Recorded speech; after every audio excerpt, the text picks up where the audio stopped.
Pemirsa, Pondok Pesantren Al Zaitun memiliki sekitar 7.000 santri. Bahkan ada yang berasal dari Afrika Selatan.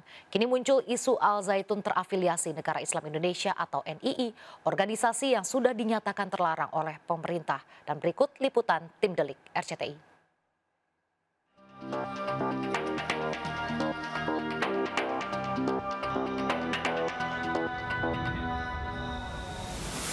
Pesantren Al Zaitun telah menjadi perbincangan hangat akhir-akhir ini.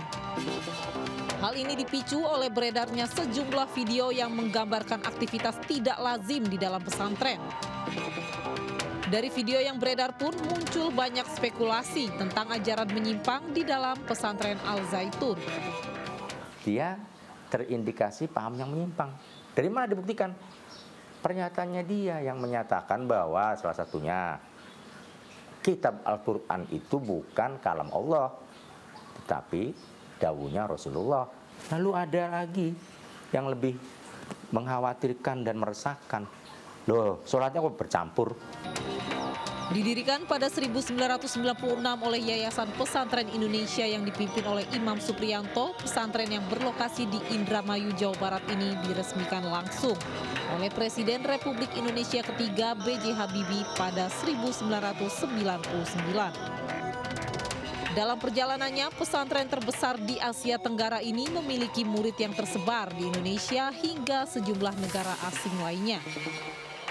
Ponpes ini, Mahat ini didirikan berkisar tahun 2000-an, mulai dari 96 dan diresmikan 98 oleh pemerintah waktu itu Pak Habibie ya, presidennya ya. Dan kemudian yang kita ketahui bahwa pendirinya itu dulu adalah Panji Gumilang ya. Seiring perkembangan, pesantren Al Zaitun yang telah memiliki ribuan murid ini terus menuai kontroversi. Salah satunya keterkaitannya dengan kelompok Negara Islam Indonesia atau NII. Diketahui NII sendiri merupakan sebuah gerakan yang bertujuan untuk mendirikan negara Islam di Indonesia. NII sendiri terbagi menjadi beberapa wilayah, salah satu yang paling besar yakni NII KW 9 yang dikenal paling gencar melakukan perekrutan anggota.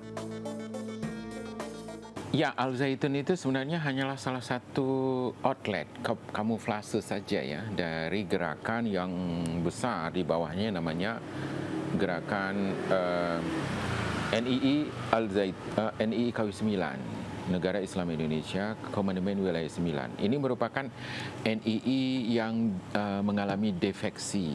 Defeksi itu artinya itu adalah NII palsu yang kemudian diambil alih, dikelola dan diproteksi oleh lembaga intelijen untuk bisa berkembang. Keberadaan kelompok ini sendiri sulit terdeteksi. Hal ini dikarenakan kelompok tersebut memiliki struktur organisasi yang solid. Selain itu, tidak sembarang orang bisa menjadi anggota NII. Mereka harus bisa menutupi keberadaannya di tengah masyarakat. Salah satu yang menuai kontroversi adalah pola pengumpulan dana yang dilakukan oleh anggota NII KW 9. Tapi setelah direbut oleh Abu Toto, oleh Panji Gumilang ini, sejak tahun 91, itu dia mengubah kebijakan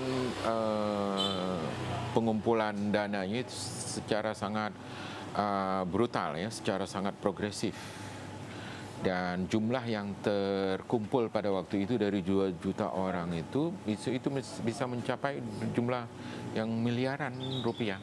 Dan dari dana itulah yang kemudian dibuat program untuk mendirikan pesantren Al Zaitun.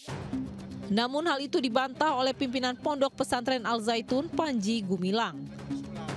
Menurutnya, lembaga yang dipimpinnya tidak memiliki keterkaitan dengan gerakan NII KW 9. Lembaga yang saudara sebut itu dari tahun 62 sudah tidak ada. Pimpinannya sudah mempertanggungjawabkan. Kemudian sudah memerintahkan kepada anak buahnya yang di masyarakat agar kembali ke Ibu Pertiwi. Pria 76 tahun ini menegaskan bahwa sumber pendanaan Al Zaitun diperoleh melalui sejumlah usaha yang dirintis bersama para santri, di mana pendidikan yang dijalankan sekaligus melatih para santri untuk melakukan kegiatan ekonomi. Nah, pendidikan yang di dalam ini filosofinya pendidikan, ekonomi, ekonomi, pendidikan. Jadi ada perputaran ekonomi di sini. Menggarap sawah, turun ke laut, membuat kapal turun ke laut. Itu semuanya menghasilkan. Nah, hasil itu diputar untuk menutup kekurangan yang didapat dari pelajar. Kisru pesantren Al Zaitun bukan baru kali ini terjadi. Dalam kasus yang syarat dimensi keagamaan seperti ini, pemerintah sebaiknya tetap bersikap objektif. Namun demikian, ketegasan pemerintah tetap harus dikedepankan mengingat hal ini sudah sangat meresahkan masyarakat.